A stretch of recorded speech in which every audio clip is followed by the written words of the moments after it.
ಮಕ್ಕಳನ್ನೇ ಜೂಜಲ್ಲಿ ಇಡುವಾಗ ನೋಡಿಕೊಂಡು ಇರಬೇಕಾ?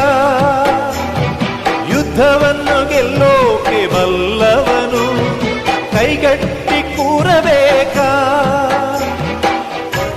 ನಾರಿಯೇ ಕಾಂಚನ ಕೌರವರ ಮೋಜಿಗೆ, ಧರ್ಮವೇ ಲಾಂಛನ ಪಾಂಡವರ ಜೂಜಿಗೆ.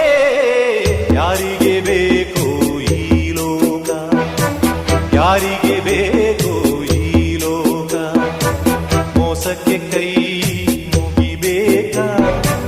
ಚಿಂತೆಯು ಇದ್ದರೂ ನಗಬೇಕಾ? ಪ್ರೀತಿಯೇ ಹೋದ